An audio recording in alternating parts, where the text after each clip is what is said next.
Iya, iya, nama dulu ya mungkin. Iya. Nama aku Yadi, nama panjangnya Nur Salim Yadi Anugrah. Jadi ya kalau tentang berkecimpung di dunia musik, dunia bunyi itu memang ya dari sudah lama sih, tapi awalnya walaupun belajar secara mandiri, belajar sendiri kayak gitu. Biasalah kayak anak kecil suka ngeband gitu dulu waktu kecil.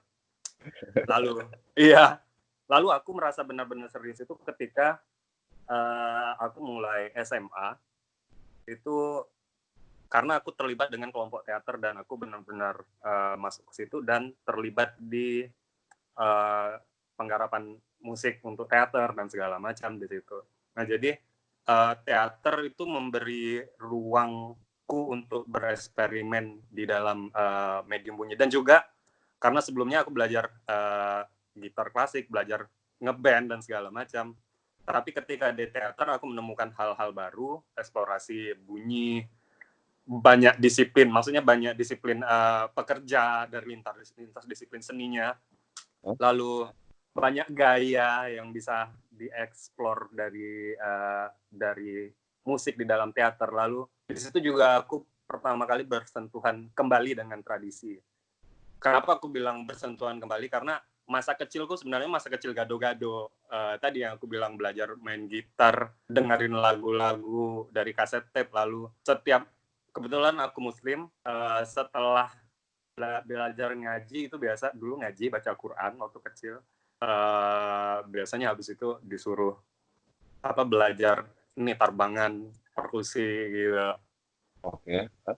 Nah, kayak gitu. Jadi ya ketika aku berada di dunia teater, khususnya di musiknya, kemudian aku ketemu dengan komunitas-komunitas yang bergerak di tradisi dan segala macam. Nah, itu juga memicuku untuk kembali menggali tradisi. Lalu aku sadar bahwa ternyata aku perlu untuk mempelajari ini. Makanya aku studi musik di Pontianak waktu itu. Ya dari situlah baru benar-benar mulai aku belajar teoritik secara barat dan juga mendalami tradisi. Kebetulan memang studinya itu memang berimbang antara kurikulum Western dan kelokalan di sini. Ya, aku pikir dari situ sih, dan aku menekuni menekuni komposisi itu malah sebenarnya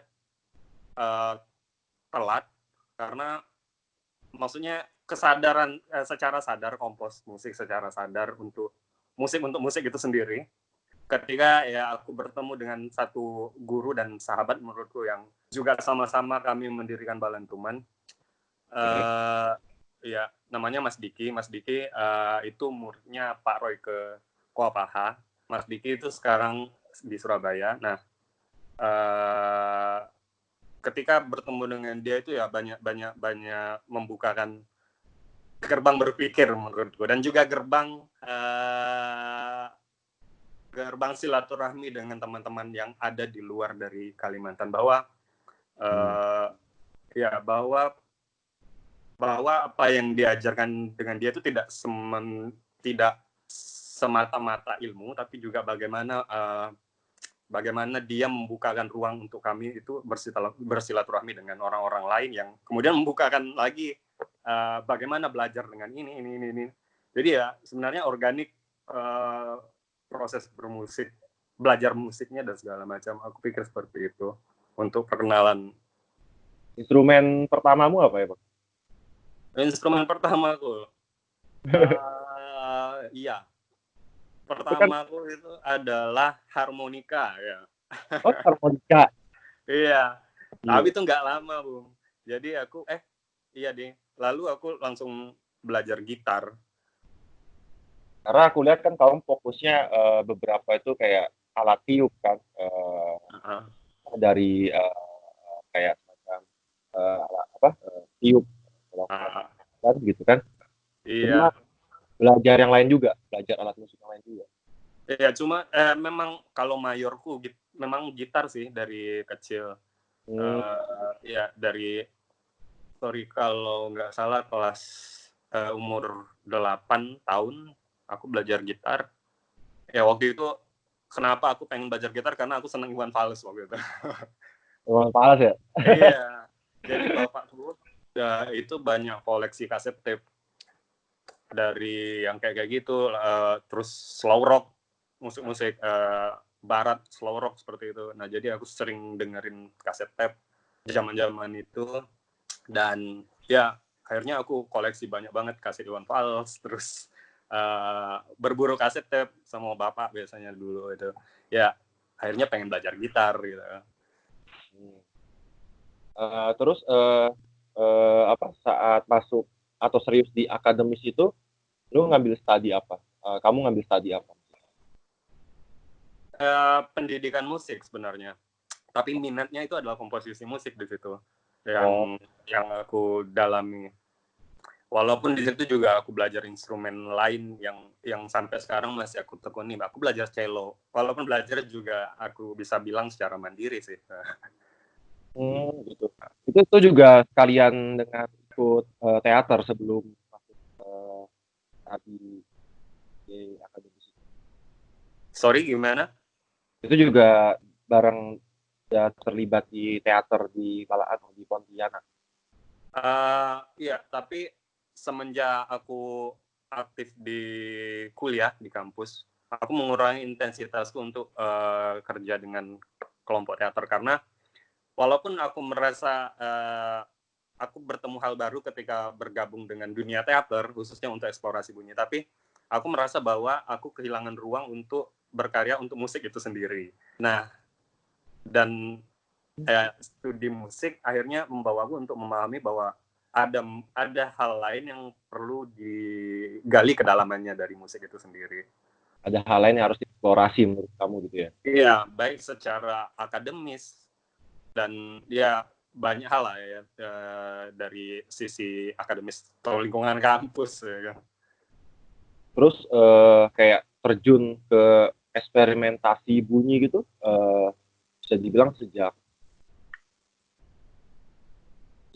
kapan gitu? Apakah pas saat lagi kuliah gitu, terus oke, gue mau explore jauh dan menemukan eksperimentasi bunyi yang lebih jauh, atau sebelumnya kamu udah emang tertarik dalam eksperimentasi bunyi?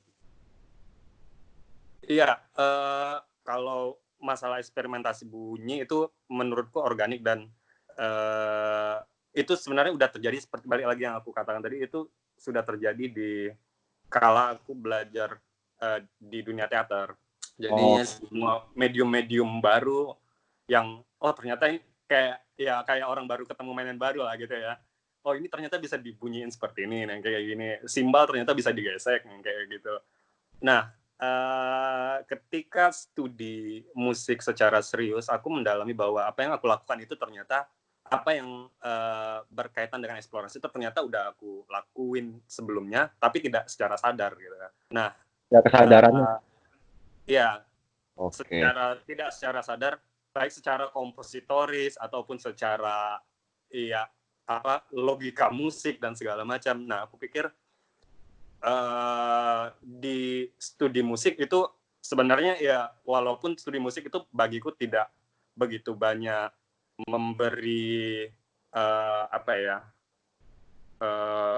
misalnya ya, kita tahu kalau pendidikan musik di Indonesia itu memang masih kurang gitu kan, tapi ya mungkin sorry kalau ngomong seperti ya, tapi memang aku akhirnya berpikir bahwa iya, di kampus kan pada akhirnya sebenarnya mengajarkan kita untuk berpikir sistematis, lalu berpikir kritis, lalu mempertanyakan apa yang kita lakukan. Nah, akhirnya dan karena kondisi keterbatasan juga waktu itu, ya mau tidak mau ya memang kita harus belajar dengan cara itu, kembali lagi kepada hakikatnya studi musik di perguruan tinggi kan, bahwa kita harus mempertanyakan dan menggali lebih dalam apa yang kita pelajari. Nah, di titik itulah aku seperti recall apa yang sudah aku lakukan sebelumnya, bahwa eksperimentasi ini yang memang aku harus kembangkan, dan aku merasa itu menjadi ruang yang bebas menurutku. Kenapa? Karena satu, ketika aku berbenturan dengan musik klasik barat, uh, aku atau kita tidak punya kultur itu sebenarnya gitu. Walaupun kita bisa memainkannya, tapi secara alamiah atau naluriah gitu ya, mungkin ada sesuatu yang tertolak gitu kan. Walaupun secara bunyi kita bisalah untuk membunyikannya, walaupun tidak sempurna seperti orang Barat ya. Tapi ya di sisi itu aku tidak bisa terlalu menerima untuk mengembangkan ranah artistikku. Lalu untuk di tradisi, ya tradisi udah harus seperti itu, dan ada orang yang memang harus menjaganya. Dan akhirnya aku berpikir bahwa aku ada di antara, kalau di saat studi itu, di antara tradisi sama ya dua-duanya tradisi sih ya, klasikal Barat dan musik tradisi kita. Akhirnya ya uji coba itu ya muncul akhirnya gitu kan. Ketika aku sebagai orang lokal, orang Kalimantan, ya aku bicara kelokalan, tradisi itu sebagai spirit tersendiri yang memang sudah mendarah daging, yang kemudian bagaimana menyalurkan itu ke dalam sebuah medium, khususnya medium bunyi, musik, dan didukung oleh teori-teori atau apapun yang telah aku pelajari selama berproses di dunia akademis. Jadi ya aku pikir setelah itu ya aku terus menggali ranah artistikku dalam berkarya, seperti itu. Nah, terus temuan-temuan apa tuh yang kamu temukan saat mulai dengan temuan-temuan yang kamu temukan setelah mengenal logika musiknya, punya kesadaran yang lebih terhadap bunyi dan musik, kayak tadi kamu ceritakan gitu, temuannya? Iya, karena aku pada akhirnya apa yang aku lakukan itu memang menuntutku untuk mendalami ranahnya sebenarnya tradisi. Dan itu juga kenapa kami setuju untuk membentuk Balantuman dengan teman-teman, karena kami sadar ya, kami anak-anak muda ya punya tradisi yang bahwa tradisi itu yang kami pakai. Kami punya cara masing-masing untuk meluapkan itu. Dan satu hal yang sering aku dan teman-teman pertanyakan itu kalau di skripsi atau apa itu sering kayak gini. Anak muda zaman sekarang sudah tidak mau lagi mengenal tradisi dan segala macam. Tapi yang harus dibalik kan, harus dipertanyakan kan, anak mudanya itu tidak mau mengenal tradisi. Apakah cara orang-orang dulu mengajarkan tradisi kepada kita itu yang salah? Nah, jangan-jangan itu gitu kan. Nah, itu yang nah, itu yang kemudian aku pertanyakan. Ya walaupun awal-awal ya ini apaan sih, kan monoton dan segala macam. Tapi ketika kita terjun langsung ke dalam tradisi dan manusianya, khususnya ketika aku setelah selesai studi, aku sering bersentuhan dengan masyarakat khususnya di Dayak di sini Kalimantan.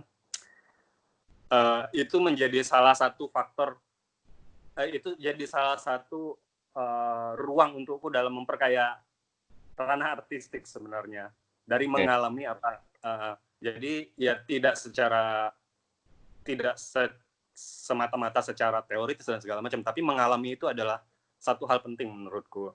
Misalnya, mungkin kita tidak pernah berpikir bahwa di dalam masyarakat Dayak atau dalam tradisi kita lah secara umum, atau aku bicara lebih sempitnya kembali lagi di masyarakat Dayak, ketika sebuah ritual terjadi itu ada perihal yang namanya polimusik misalnya.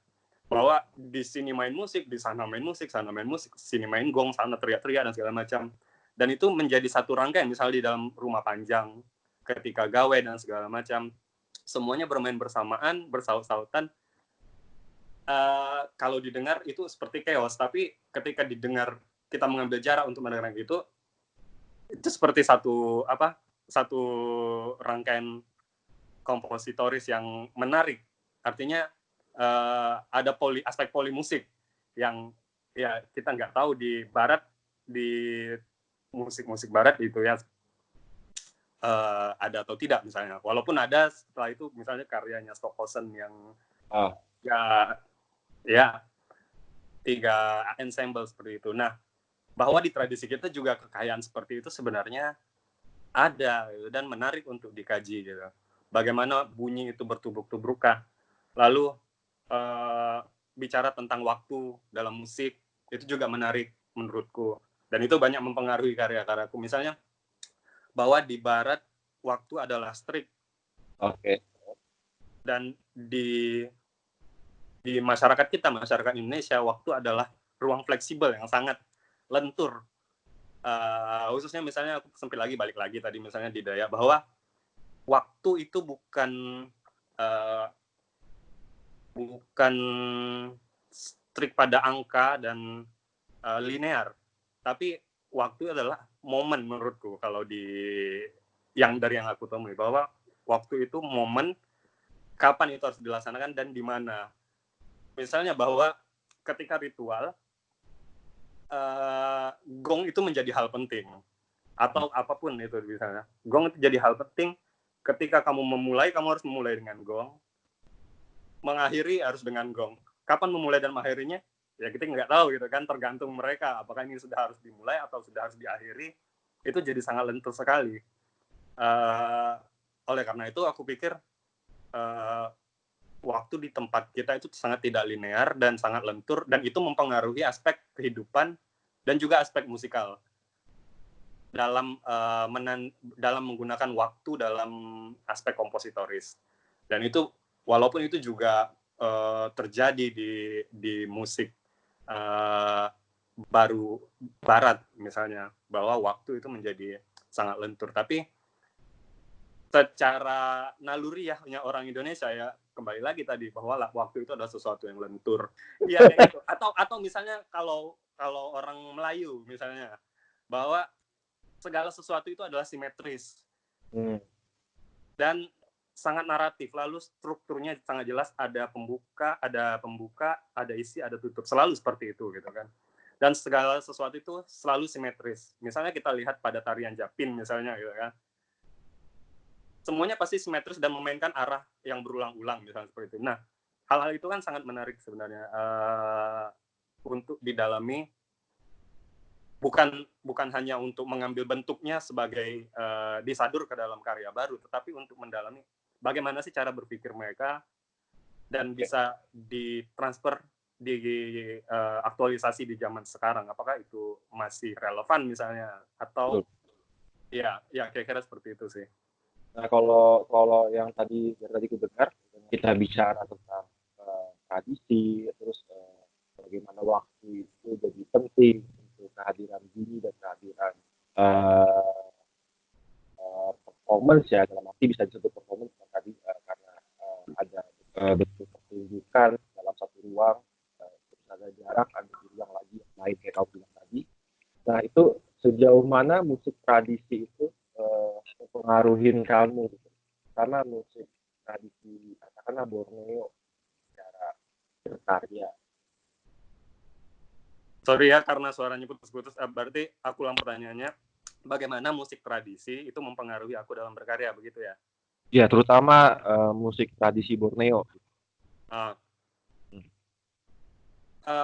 Ya, menurutku ya, karena satu, bahwa musik itu menjadi dikotomi dari barat kan, bahwa musik dan kesenian lain itu adalah satu hal-hal yang berbeda gitu kan. Nah, bahwa di tempat kita di Borneo misalnya, semuanya adalah satu kesatuan. Di musik, tari, ya aspek teaternya, lalu seni rupa, semuanya adalah satu kesatuan. Dan semua tidak bisa dipisah. Membaca kesenian mereka itu berarti membaca kehidupan sosial mereka, membaca kebudayaan mereka. Nah,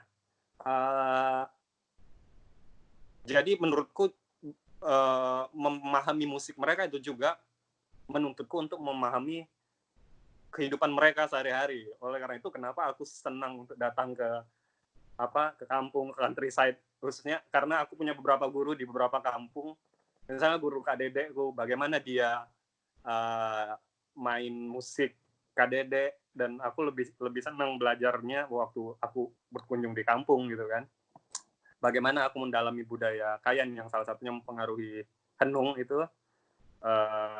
Beberapa kali aku tinggal di kampung sana untuk memperhatikan kehidupan mereka, lalu apa sih yang terjadi di alam mereka itu sebenarnya, atau bunyi-bunyian apa sih yang sebenarnya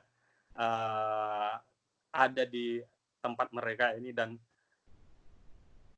aku mencoba memahami itu karena juga mereka misalnya yang di Henung itu aku berangkat dari sastra lisan yang bentuknya epos dan dia punya buku. Banyak hal menarik, simbol-simbol yang digunakan mereka. Misalnya perempuan, mereka sering menyimbolkan itu dengan matahari dan segala macam.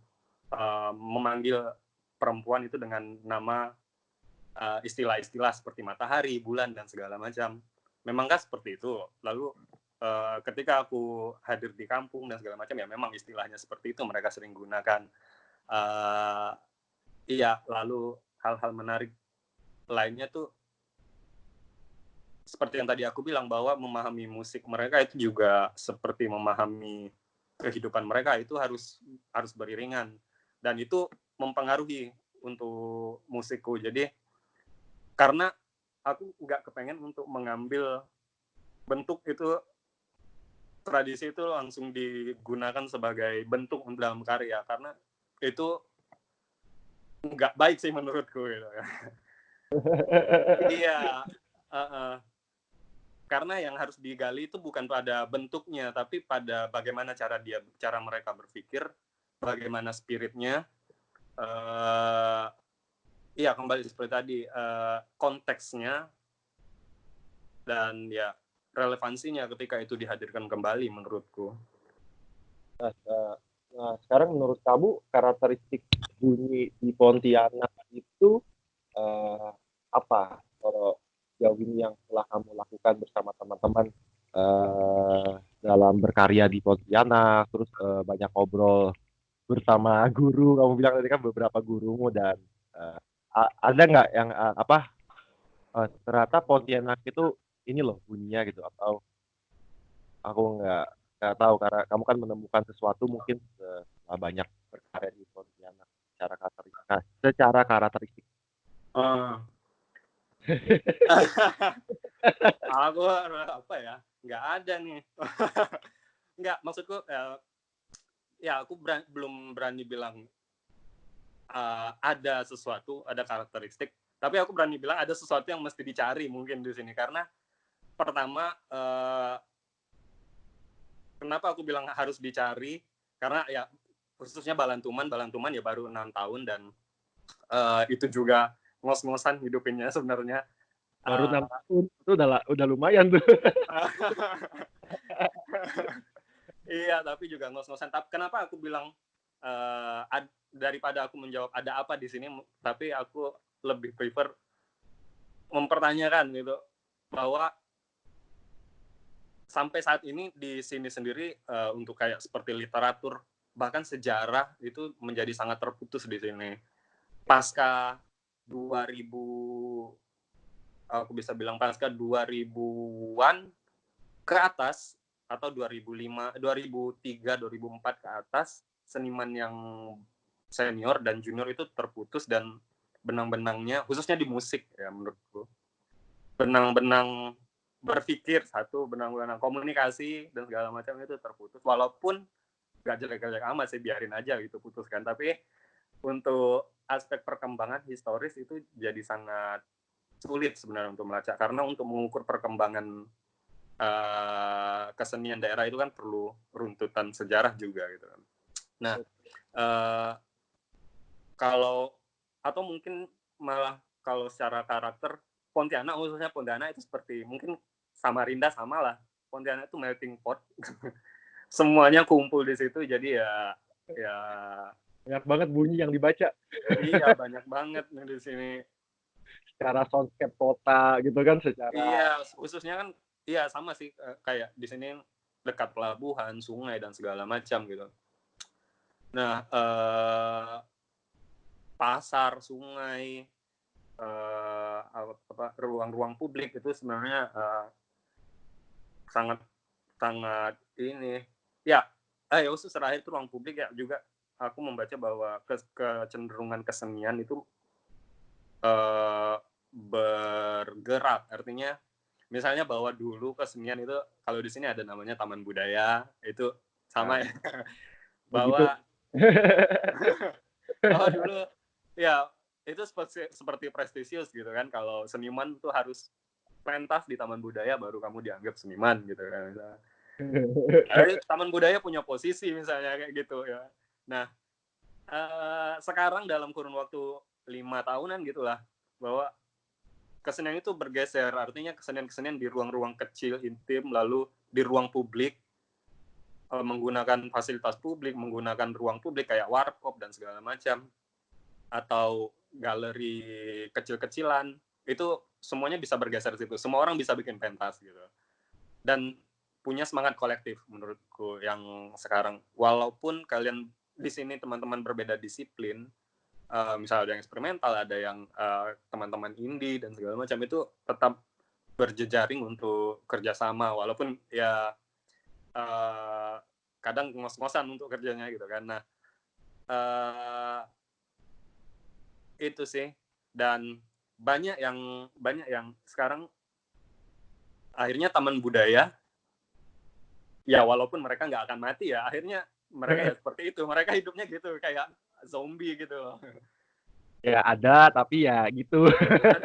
ya gitu kan, Tuh mereka bahasa bikin program sendiri, terus yang pegawainya seniman punya sanggarnya yang nampil di situ juga gitu kan. ada regenerasinya, nggak ada wacana baru biasanya. Ya udah hidup sih ya, hidup kayak gitu ya. Tapi hidup. Terus Ya. ngomong-ngomong soal Pontianak nih, aku kan awal-awal kenal Pontianak itu scene-nya tuh dari Aldiman kan, PTK Distribution. Distribution. Itu tuh aku banyak banget tuh tahu tentang scene-scene hardcore punk-nya, terus dia mengenalkan beberapa pelaku bebunyian, katakanlah saat itu Noise ya, yang sempat dia rilis secara DIY, baik itu lewat rilisan digital, Bandcamp, ataupun rilis fisik yang secara DIY. DIY gitu kan. Nah, terus aku mulai nemuin teman-teman lain, kayak katakanlah aku nemuin, oh saya Adi nih, geng-geng Balatungan, terus jadi kenal sama Juan juga sekarang gitu kan. Nah, terus menurutku di sana itu cara praktik kalian di Pontianak ini yang kalian lakukan mulai bersama-sama katakanlah dengan PTK Distribution atau teman-teman di scene lainnya, ada wacana apa yang mungkin dalam dekat ini atau kedepannya ini yang bisa kalian lakukan bareng gitu, karena buat aku kan cukup kuat ya kalian secara baik itu masing-masing ya secara berkarya dan ada terus tuh update-annya maksudku gitu loh. Ini nih gitu. Ada nggak kebayang atau emang sudah ada nih sudah janjian mau bikin apa gitu?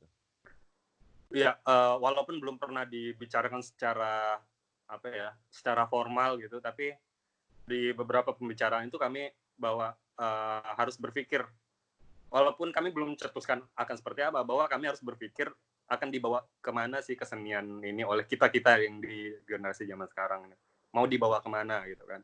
Nah, dari pertanyaan ini nantinya sebenarnya harus dikembangkan, mau dibawa kemana, keseniannya akan dialamatkan ke siapa, perkembangannya seperti apa, itu kan akan menjadi wacana yang luas yang kemudian mungkin akhirnya menurutku apapun ya, karena sekarang di Pontianak cukup banyak teman-teman yang tumbuh baik secara kolektif, komunitas, gerakan, ya setidaknya yang paling penting itu kan ada cita-cita bersama. Nah, yang belum dibicarakan secara formal dan secara intens serius, tapi menurutku semangat itu sudah tumbuh di kawan-kawan masing-masing yang bisa dibaca ketika kita membuat kegiatan, mereka saling bantu, bikin gigs misalnya ada teman-teman luar datang, sondong gini, kita duit segini nih gitu ya. Kayak gitu, atau malah ya udah pakai gitu, kayak gitu kan, Nah, mereka bantu datang, jualan dan segala macam. Nah, kayak gini yang walaupun kita nggak tahu ini sampai kapan bertahannya seperti ini, tapi ya mungkin itu harus jadi satu hal yang serius untuk dibicarakan. Lalu kedua, di luar, kalau di Balantuman dan beberapa teman-teman yang berkecimpung di ranah yang juga bisa dibilang eksperimental, bahwa kita harus bertanya-tanya bahwa dalam kurun waktu 5 tahunan ini, bahwa audiens itu menjadi sangat terbuka dengan hal-hal baru yang mereka lihat ya, bukan hal-hal yang benar baru secara historis dan segala macam, tapi yang baru mereka temukan. Aku bisa cerita dari Henung, ketika aku bikin opera, aku pesimis itu bisa ditonton orang atau enggak, ya kan? Dan ternyata 2 hari itu penuh dan itu sewa kursi plastik gitu. Ya, aku kan ya mereka ngerti atau enggak ya bukan itu juga goalku kan, tapi bahwa mereka itu ingin tahu.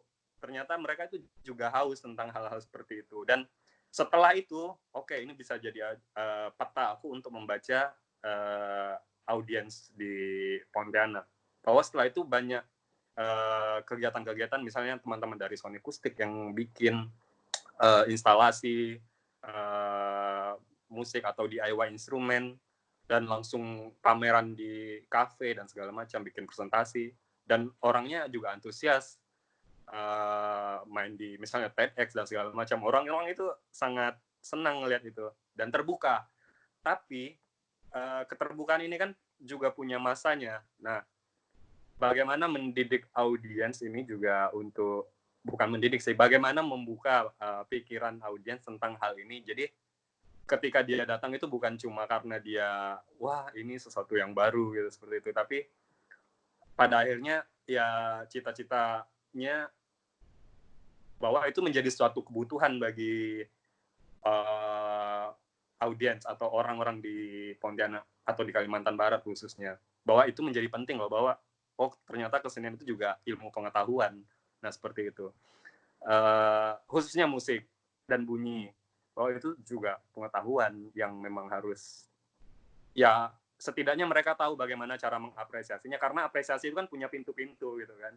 Ada yang apresiasi ya sekedar oke, karyanya bagus dan segala macam, saya senang, atau ada yang pintu masuknya lewat analisis bagaimana kedalaman karya kamu, atau pintu yang lain lagi macam-macam gitu kan. Nah, bagaimana membuat iklim ini juga jadi sesuatu yang menantang sebenarnya untuk dilakukan di Pontianak. Nah, ini tadi kan kamu bilang ada itu penting ya, jika pengetahuan bunyi terutama di kota Pontianak. Apakah kamu sudah membuat sebuah platform atau semacamnya yang dimana dalam katakan itu website, terus kayak teman-teman Pontianak itu menulis tentang artikel-artikel bunyi ataupun sharing video konten cara temuan-temuan dalam membuat instrumen atau persentase atau mungkin lewat persentase ya kan, makanya aku bertanya sama kamu apakah itu didistribusikannya lewat bagaimana gitu? Iya, nah itu menarik. Budaya tulis itu memang sangat kurang. Ya budaya mendokumentasikan dalam tulisan itu sangat kurang. Entah, walaupun ada beberapa yang nggak pede, tapi ketika dibaca tulisannya wah menarik ini gitu kan. Nah, tapi itu nggak banyak yang seperti itu. Ataupun ada beberapa komunitas yang punya inisiatif menulis misalnya sejarah musik tradisi Melayu di sini gitu kan. Nah, seperti itu ada beberapa komunitas yang terakhir menerbitnya itu namanya Lawang.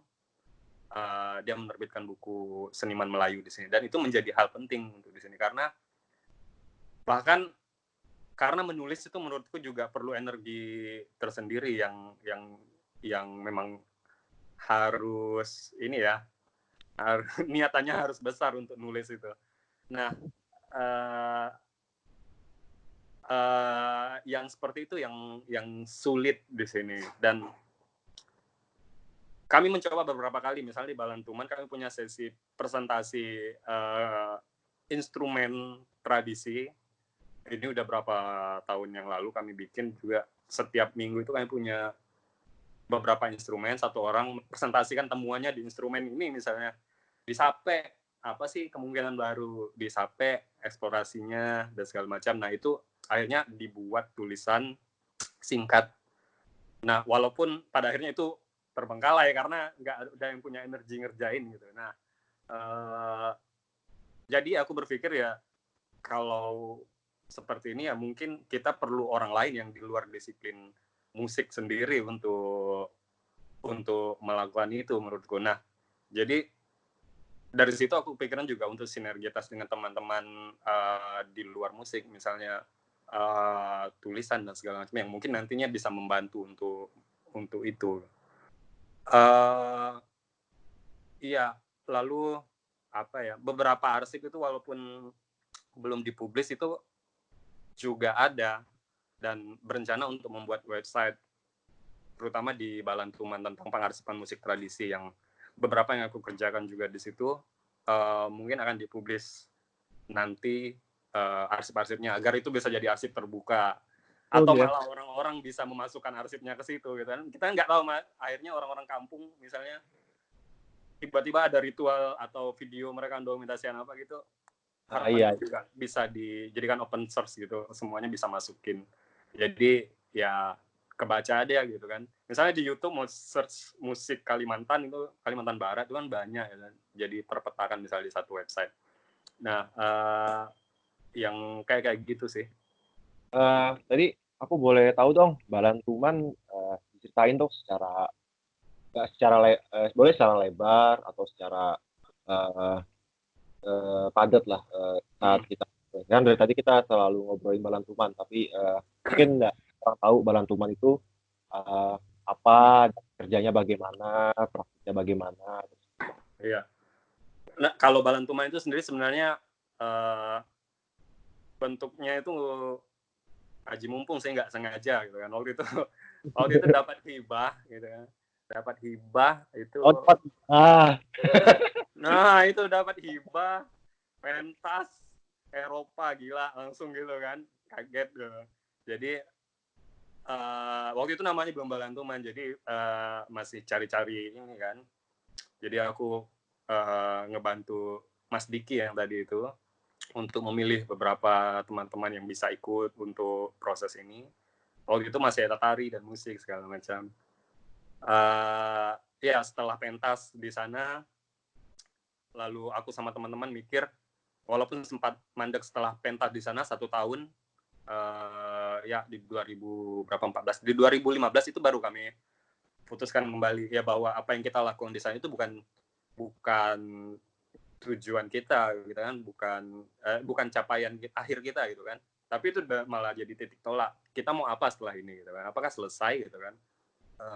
Akhirnya ya kawan-kawan sepakat untuk ngejalanin ini dengan ya waktu itu juga karena banyak ketemu sama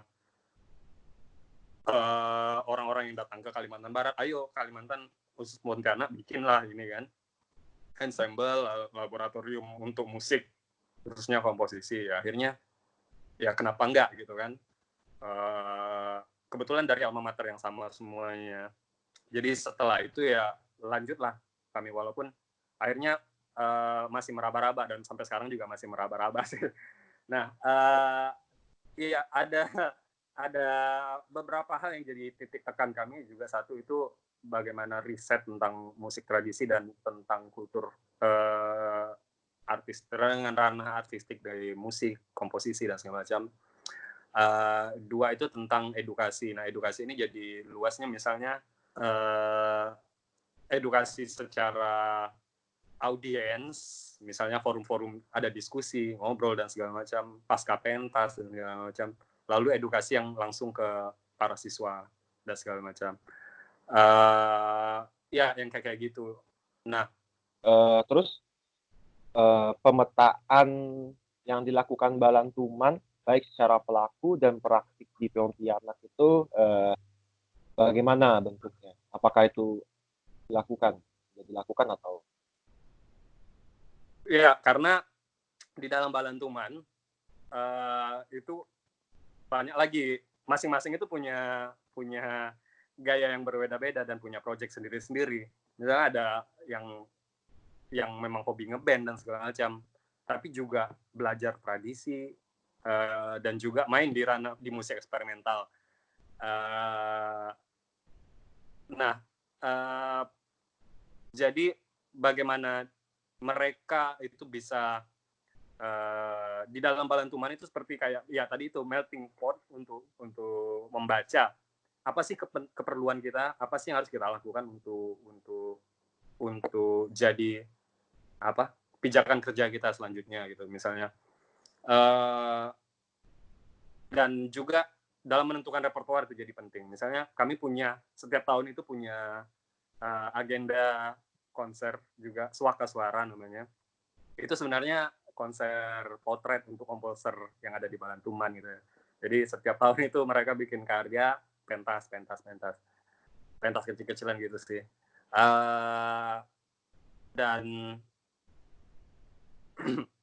karyanya juga menjadi menarik gitu menurutku karena dari disiplin yang berbeda, dari dunia yang macam-macam dan dituangkan dalam karya itu jadi menarik. Walaupun ya kesinambungan itu juga sulit untuk dijaga gitu kan. Nah, untuk pemetaan seperti itu ya susah-susah mudah menurutku, Bung. Iya, karena ya sebenarnya ya tadi kenapa aku bilang ya ini kayak ngos-ngosan juga ya gitu. Ya teman-teman, ya kadang satu titik kami malah bertanya kita ngapain ya kayak gini.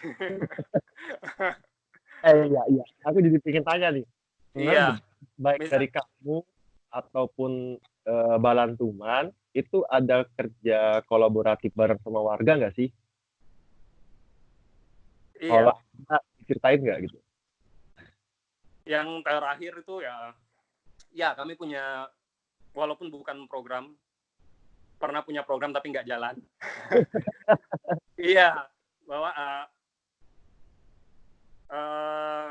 khususnya di proyek kami tentang musik lagu-lagu tradisi. Jadi kami punya satu proyek lagu-lagu tradisi yang kawan-kawan garap ulang, aransemen ulang atau dibuat baru ke dalam ini dan udah direkam tapi belum rilis.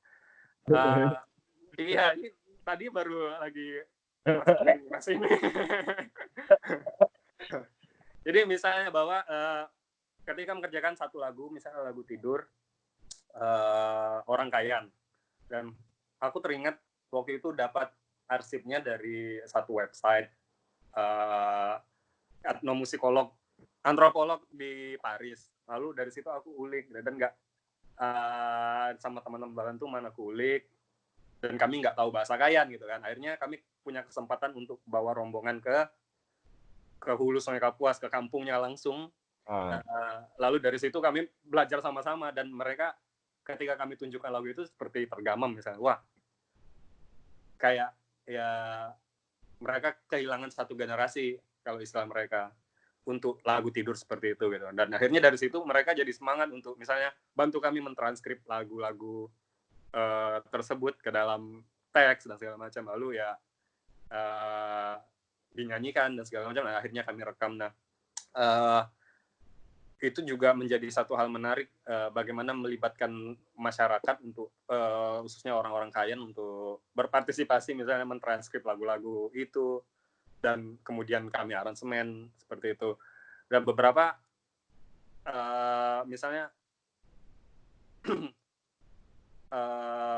ada teman-teman Balantuman yang merancang program konser ke kampung waktu yang tadi aku bilang enggak jalan karena ya karena ini sulit juga menurutku kalau di sini ya. Waktu itu ada aja gitu misalkan mau pentas ini terus bentrokan sama apa gitu ya. Nah, karena mau ke kampung-kampung gitu kan, rencananya ngebawain materi-materi atau musik-musik tradisional dibawa ke sana seperti itu. Nah, iya seperti itu sih. Dan yang kami lakukan juga misalnya ada program Balantuman sekolah itu juga sama anak-anak kecil bagaimana mengenalkan mereka minimal mereka kenal dengan bunyi instrumen misalnya bagaimana sih bunyi akordeon itu, misalnya seperti itu, gitu kan. Iya, karena yang diperlukan di pendidikan musik untuk di dini itu adalah mereka mengalami juga itu menjadi penting gitu. Jadi bukan cuma sekedar teori bahwa instrumen tradisional Kalimantan adalah sape, adalah akordeon, tapi mereka nggak pernah dengar gitu kan. Nah, mengalami secara tubuhnya nggak pernah mungkin juga kan. iya, itu menjadi penting karena menurut kami anak-anak itu ya sama sama dengan kita gitu kan. Dan mereka itu daya imajinasinya liar banget. Hanya saja mereka itu masih terjebak di tubuh yang kecil kan. Jadi ya bagaimana pendekatan kita pada anak-anak itu untuk menggali imajinasi mereka, lalu dari situ juga pada akhirnya kita bisa belajar banyak sebenarnya. Nah, lalu sebenarnya di bulan ini karena di bulan Maret ini Balentuman ulang tahun kan, karena jadi kami udah rencanain waktu itu bikin berjanji sama orang-orang gitu kan.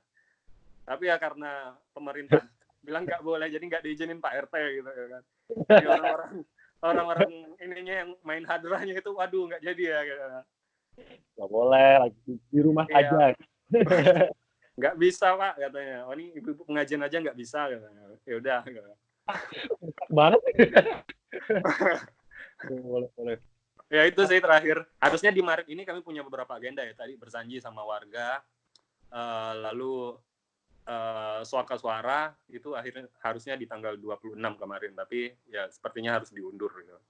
Nah, siasat lo sebagai seniman atau pelaku bunyi bersama teman-teman lihat lagi corona ini, virus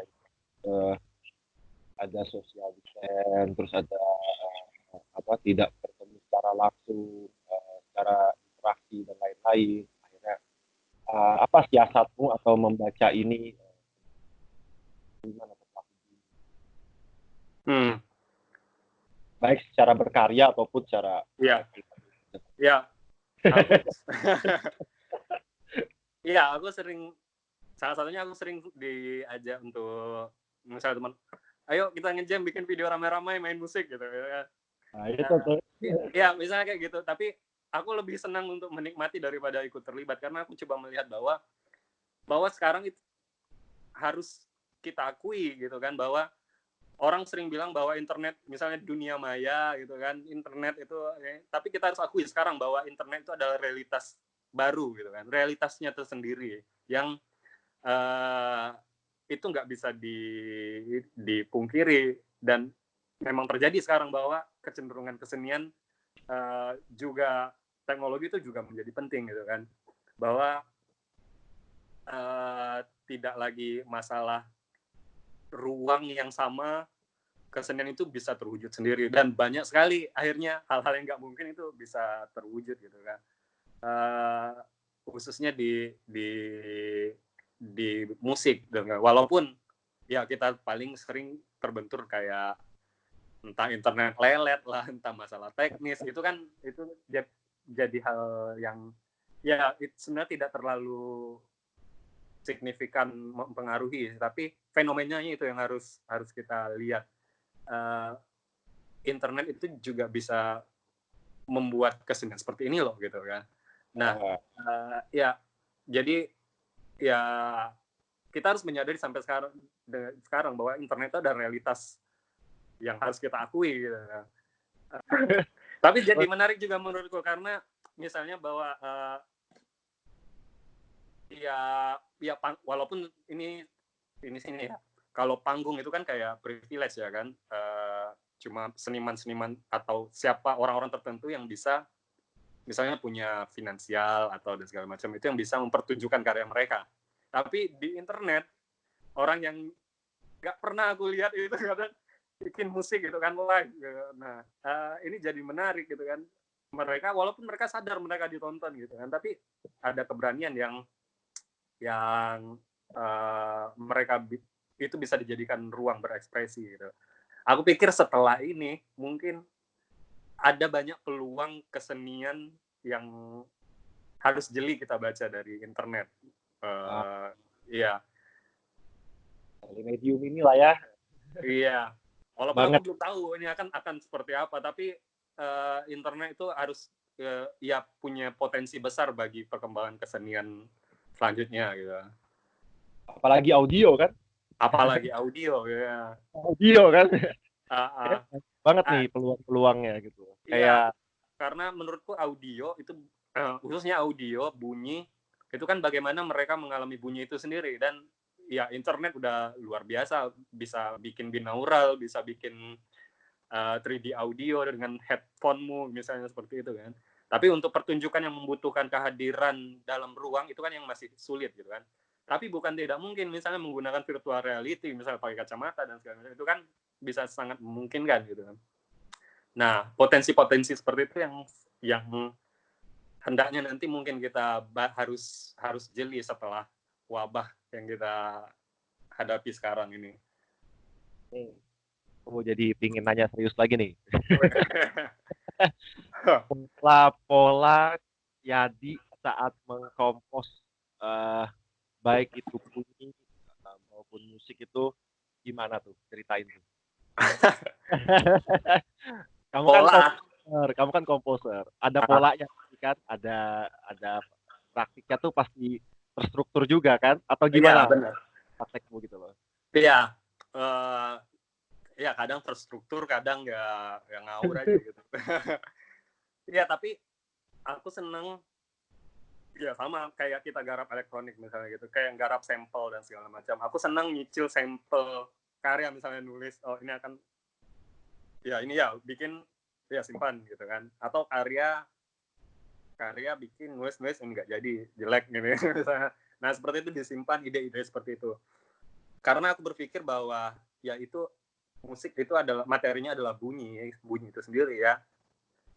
Akhirnya aku senang kayak ngambil sampel karya-karya yang seperti itu lalu kemudian diolah gitu. Tapi ya biasanya aku berangkat dari skate karya uh, agar ketika aku berkarya ya gagasan itu tidak menjadi kemana-mana gitu kan. Kalau masalah metode, aku sangat ini sih sangat lentur dengan metode berkarya. Uh, apa akan seperti apa karyaku, siapa yang mendengarkan, di mana ruang itu menjadi penting juga menurutku. Untuk apa karya itu diperdengarkan itu menjadi penting. Oleh karena itu semua hal itu juga harus diantisipasi dengan cara yang berbeda-beda toh. Tidak harus dengan cara yang saklek, strict, harus pakai metode ini seperti ini. Tapi ya itu, aku sering berangkat dari materi-materi yang aku cicil, lalu pertanyaan-pertanyaan juga menjadi penting bagiku. Misalnya mempertanyakan sesuatu yang kemudian itu sebenarnya malah jarang menginspirasi secara musik sih, tapi menginspirasi cara berpikir musik itu sendiri. Karena aku selalu misalnya ini karyanya judulnya apa gitu kayak gitu. Aku sering seperti itu. Kalau memberi judul itu selalu di akhir karyaku karena aku paling jelek kalau ngasih judul karya misalnya seperti itu. Ketika berkarya aku jarang sekali melibatkan perihal-perihal yang berkaitan dengan di luar musik itu sendiri. Perihal di luar musik itu adalah sesuatu yang harus selesai, harus aku alami sebelum aku menulis musik. Jadi ya setidaknya itu juga udah apa ya, udah proses yang udah nyatu gitu kan. Jadi ketika ketika aku menuliskan musik ya itu udah jadi aku, bukan jadi lagi sesuatu yang diimitasi, dipaksa-paksain menurutku. Itu satu. Lalu aku selalu beberapa tahun ini aku selalu mencoba ketika bikin karya itu menghindarilah yang namanya kayak YouTube dan segala macam atau atau referensi, karena ya itu nggak bisa kita hindari di zaman yang kayak sekarang itu, perihal itu tuh cepat banget kan, dan itu bakalan terserap gitu kan. Jadi aku seneng banget dengan musik, misalnya kalau dengar musik pun misalnya Spotify di random aja, untung Spotify ku kan nggak premium gitu, jadi random gitu ketemu musik. Gak bisa Jadi musik-musik yang aku nggak tahu, oh ada yang kayak gini gitu kan, The Save ya.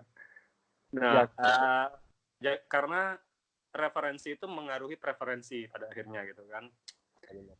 Nah, seperti itu sih. Lalu ya, kayak apa? tapi ketika setelah aku berkarya, kadang aku juga bertanya, ngapain sih aku berkarya nih gitu kan?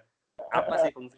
Iya, apa sih fungsi apa sih musikku ini untuk masyarakat? Apakah mereka bisa bantu mereka jual sayur misalnya kayak gitu? Atau apa gitu? Tapi ya setidaknya itu jadi untukku sendiri lah. Maksudku setidaknya sebelum itu mempengaruhi orang lain, cara berpikirku sendiri itu bisa bisa bisa terbuka tentang hal-hal yang seharusnya musik itu sendiri. Karena lewat musik sebenarnya perihal utamanya itu kan adalah belajar mendengarkan, ya kan? Ya, Iya, betul. mendengarkan itu menjadi salah satu hal penting dalam hidup sosial gitu. Jadi ya bagaimana setidaknya yang terjadi padaku ketika aku mendalami dunia musik, composing, atau dunia bunyi, ya setidaknya aku punya uh, punya kepekaan yang lebih dari aku yang sebelumnya. Bagaimana mendengarkan orang berpendapat, bagaimana mendengarkan sesuatu itu menjadi lebih dalam. Minimal itu berdampak bagi diriku sendiri, ya, seperti itu. Dalam banget ya. Iya, jadi serius gitu. Gara-gara Spotify nggak premium. Oh iya, itu skate kamu itu waktu membuat mengompos itu, waktu mengompos, Hmm. itu bentuk teks atau bentuk partitur atau sebuah simbol, karena kan ada juga metode grafik score kan, Iya, iya. ini yang katakanlah cukup yang eksperimental atau yang eksperimental lah gitu. Aku Itu gimana tuh? apa aja sih Pak Teo, tapi yang paling sering aku gunain sih adalah grafik dan simbol-simbol. Nah, tuh kan, di-share dong.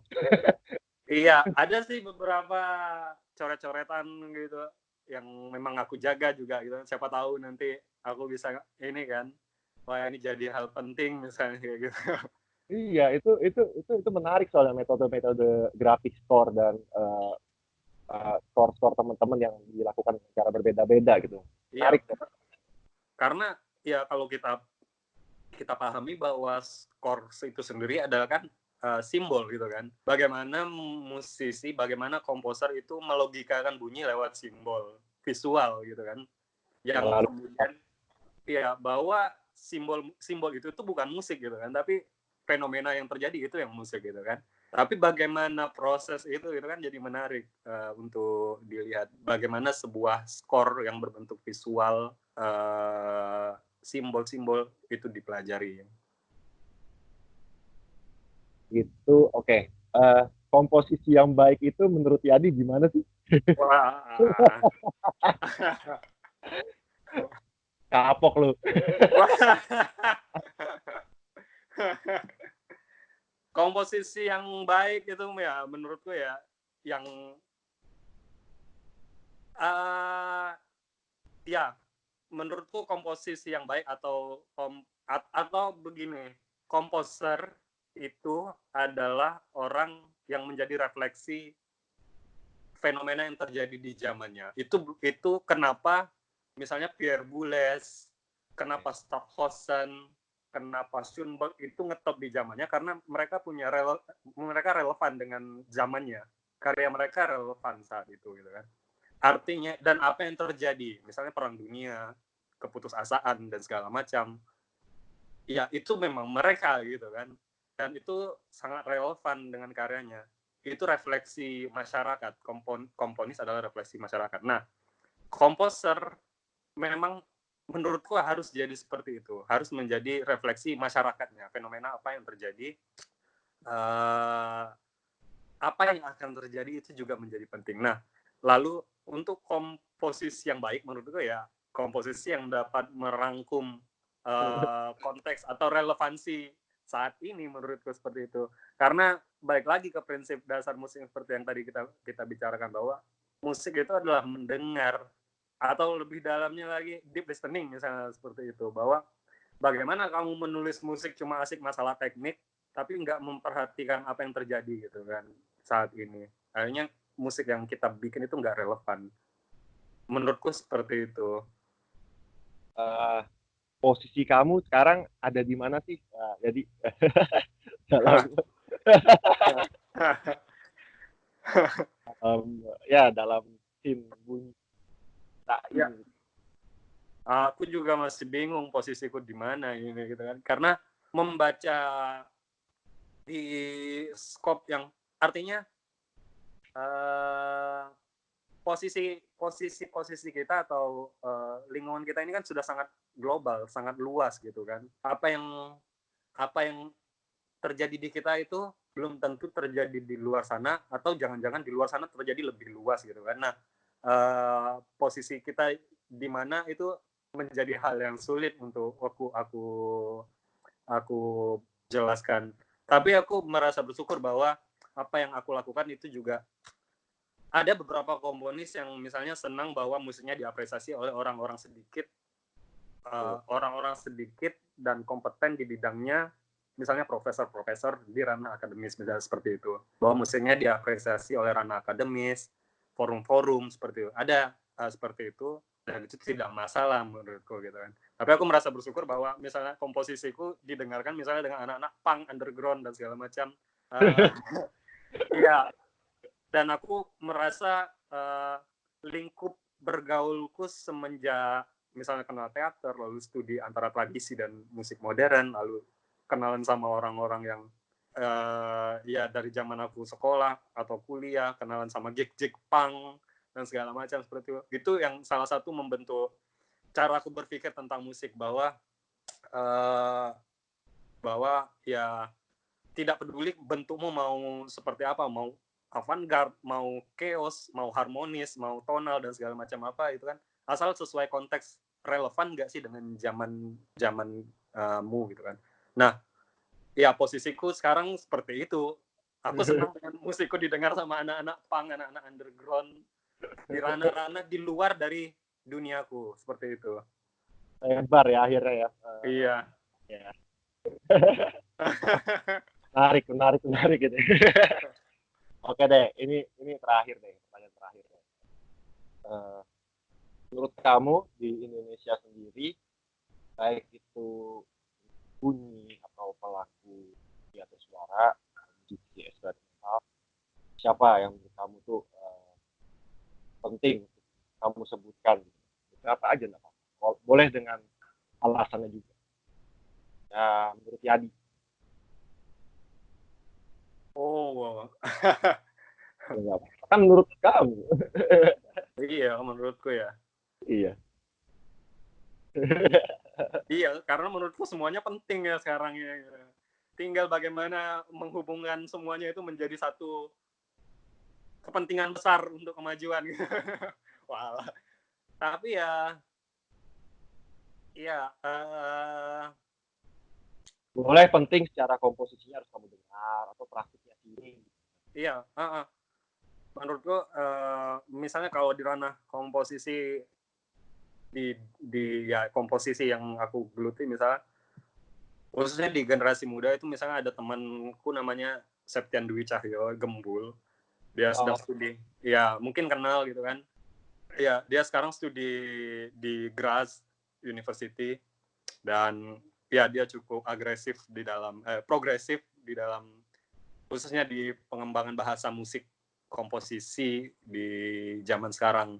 Nah, dia juga menurutku juga jadi penting untuk kemudian dilirik, karena ya itu dia juga membaca fenomena musik secara intelektual dan segala macam, teknis dan segala macam, dia menjadi penting. Lalu apa lagi? Iya, karena menurutku yang kalau di Jogja itu termasuk misalnya kalau tahu Mas Gatot Danar,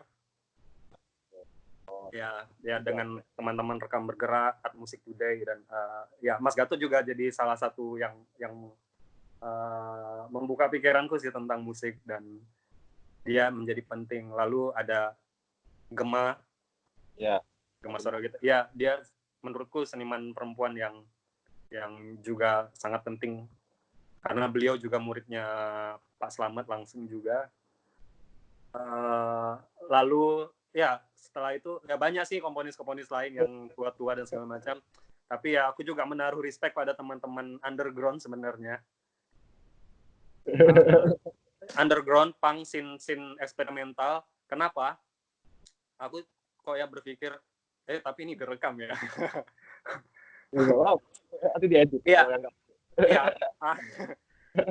Aku ya berpikir ya walaupun nggak semuanya, bahwa teman-teman yang bergelut di ranah komposisi musik yang berbicara tentang kedalaman karya bunyi, karya komposisi, kadang luput dengan sekitarnya dan orang lain. Bahwa mereka hanya membangun karirnya tapi tidak membangun legasi untuk orang-orang di sekitarnya.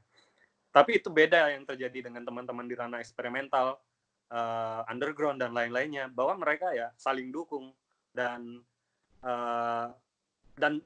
secara jujur menurutku mereka lebih peka dengan fenomena yang terjadi di sosial sekarang. Itu kenapa aku pikir kenapa scene eksperimental di Indonesia sekarang tumbuh berkembang lebih cepat daripada komponis-komponis, khususnya yang bergelut di bidang komposisi. Karena acuan kiblat komposisi, tidak banyak komposisi yang atau komponis yang, walaupun banyak misalnya yang seperti teman-teman di Solo dan segala macam, tidak banyak komposer yang membaca gejala yang ada di sini sebagai sesuatu yang benar murni menjadi menjadi musik mereka secara alamiah, tapi ya misalnya menggunakan permasalahan sosial cuma sebagai narasi gitu kan.